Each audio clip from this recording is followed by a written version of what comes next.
నమస్తే SR7 news కి స్వాగతం.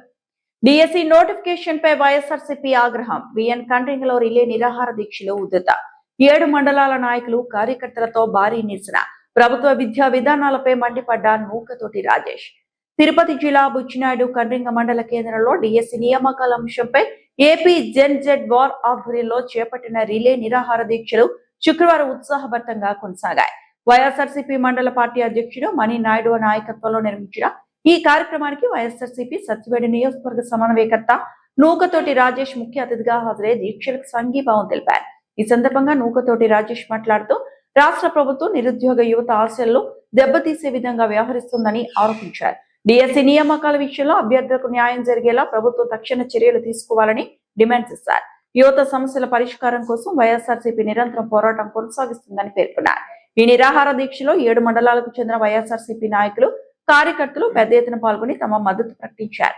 కార్యక్రమంలో పార్టీ ప్రధాన కార్యదర్శి జనరల్ గడ్డ గోపాల్ రెడ్డి, రాష్ట్ర ఎస్ఎస్ఎల్ అధ్యక్షుడు ఉగ్గుముడి గురునాథం రవిరెడ్డి, వికలాంగుల సంఘం అధ్యక్షుడు దేవదాస్ రెడ్డి, మాజీ సర్పంచ్ గురువయ్య, వరదయపాలెం మండల వైఎస్ఆర్సీపీ అధ్యక్షుడు దయాకర్ రెడ్డి, సురుటపల్లి దేవస్థానం మాజీ చైర్మన్ ఏవిఎం మునిశేఖర్ రెడ్డి తదితరులు పాల్గొన్నారు.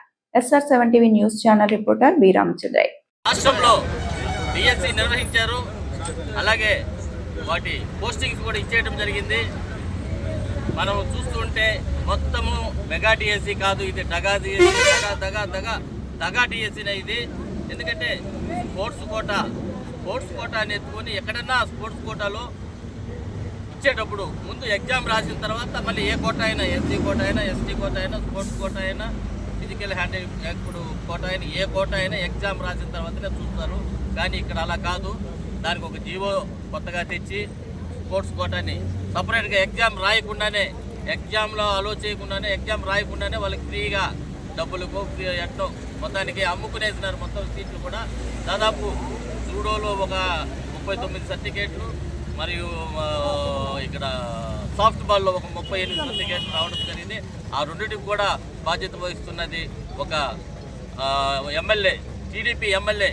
ఒకదానికి, ఒక జూడో దానికి కోన రవికుమార్ అని ఆయన అధ్యక్షుడిగా ఉన్నాడు స్టేట్కి.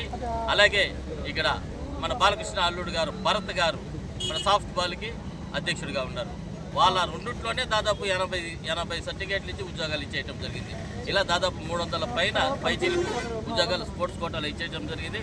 వాటిలో చాలా వరకు మాకు చాలా డౌట్లు ఉన్నాయి. ఎందుకంటే స్పోర్ట్స్ కోటాని మేము జూడోకి నేను దాదాపు 7-8 ఏళ్ళ పైనే నేను జిల్లా అధ్యక్షుడిగా పనిచేశాను తిరుపతికి.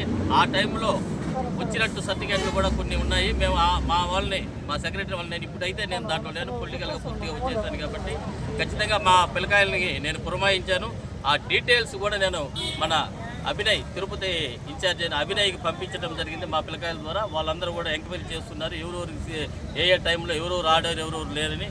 మొన్న నాకు ఒక అబ్బాయి ఫోన్ చేసి వెదురుకుప్పం నుంచి, గంగాధర నెల్లూరు నియోజకవర్గం నుంచి, ఆ అబ్బాయి మా అబ్బాయి చదివే స్కూల్లోనే పీఈటీగా ఉన్నాడు. ఆ అబ్బాయి ఎగ్జామ్ రాసి 1:1 పిలిచి కూడా ఆ అబ్బాయికి రాలేదు.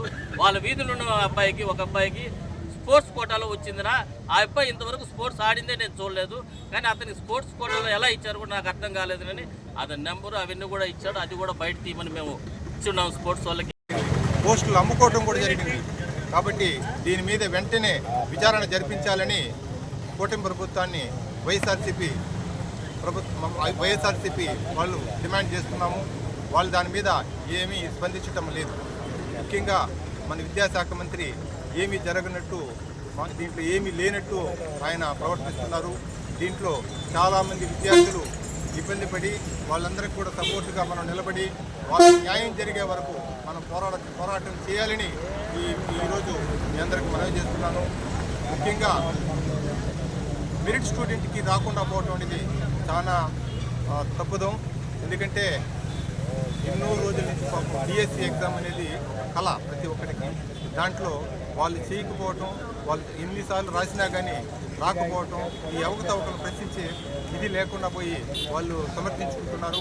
కాబట్టి ఈ రోజు నుంచి మనం ఈ రిలే నిరాహార దీక్ష వాళ్ళకి న్యాయం జరిగే వరకు అందరం గట్టిగా పోరాటం చేసి ముందుకు పోవాలని కోరుకుంటూ ఈ అవకాశం కల్పిస్తున్న అందరికీ, మీ నాయకులందరికీ కూడా ప్రత్యేక